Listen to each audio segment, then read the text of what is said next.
Morning, dear colleagues. We have good news from the beginning.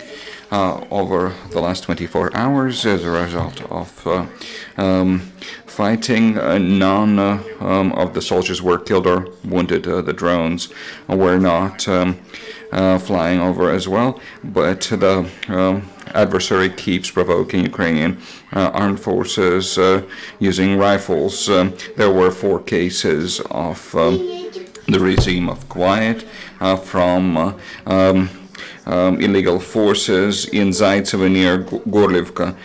In the same location, military adversary sniper was working. On other parts of front, it was quiet. Using the peacetime, the military of Ukraine restores infrastructure of Donbass destroyed by the occupants in September of last year. The militants have destroyed the bridge in Krasnohorivka, west of Donetsk, in order to get to nearby villages. The people had to use the field roads that could not be crossed during rain season.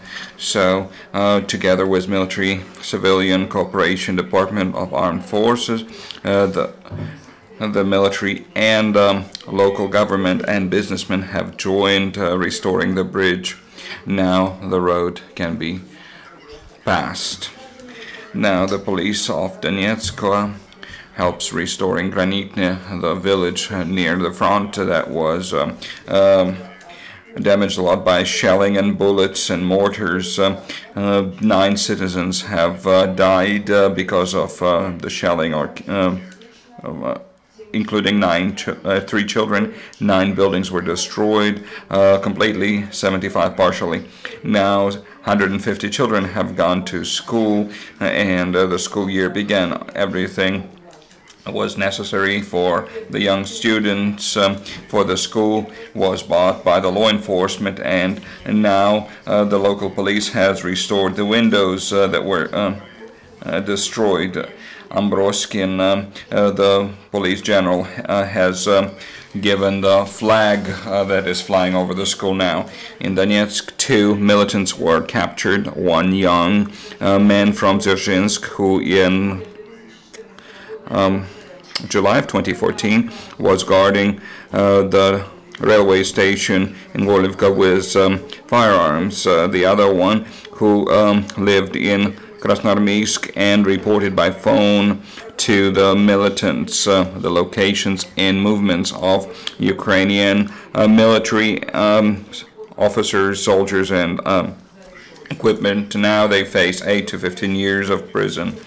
Ukrainian military has found a hideout in the forest on Seversky Donetsk. This is a river near to one of the biggest companies in the area. They have discovered the string grenade F1, and then as they continued the investigation, they found 2 RPGs, anti-tank grenade launchers, 28 of those, and another hideout was found in Stepanivka-Mariinsky district of Donetsk region.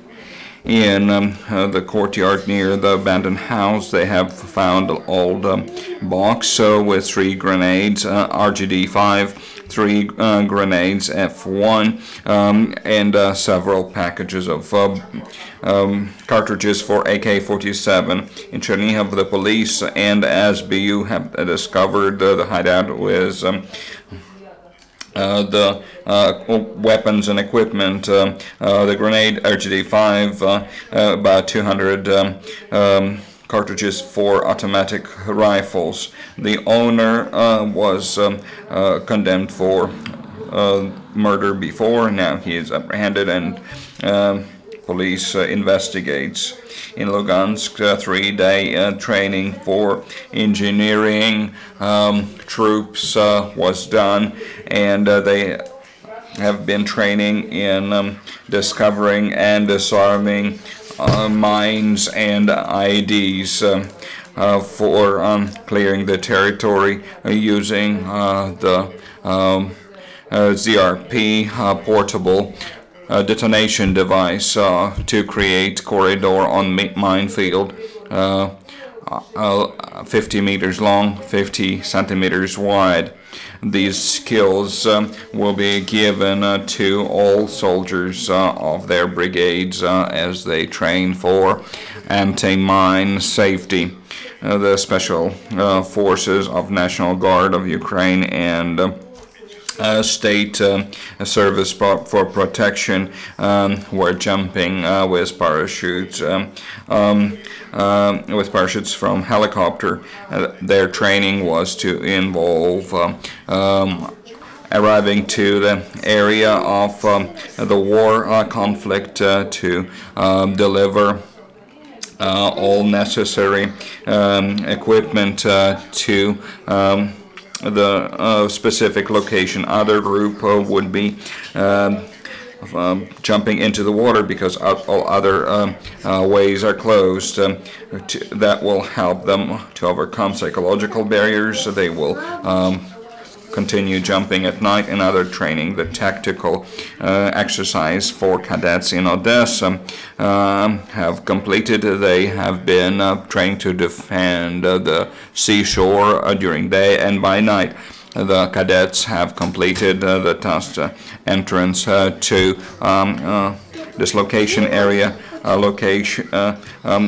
creating hideouts for equipment and personnel, creating firing systems, providing medical assistance, manning the foxholes, and defensive tactics. Ukrainian patriots have given to our militants the medical vehicle, the Red Cross Society and Chernivtsi City Council has bought the vehicle, repaired it, set up with all necessary equipment and medicines, and is ready to go to the area of anti-terrorist operation. Also, Kherson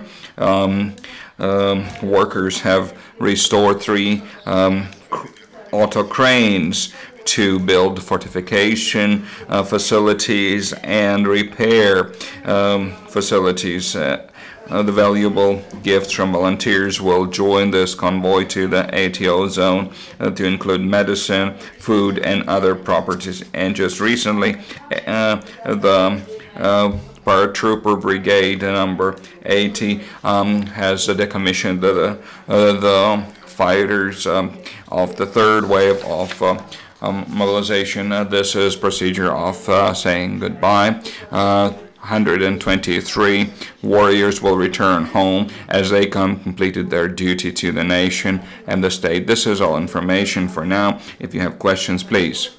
Journalists, please ask questions. Channel 5, Dmitro Moroz, can you detailize? North of Gorlivka, what was the shooting and how intensive it was? This is all information that we have at this time. But the most important thing, nobody was hurt or killed in the shooting. Journalists, colleagues, do you have questions? And thank you for your attention. Thank you all. The next briefing of the spokesperson of Presidential Administration on ATO will happen tomorrow at the same hour.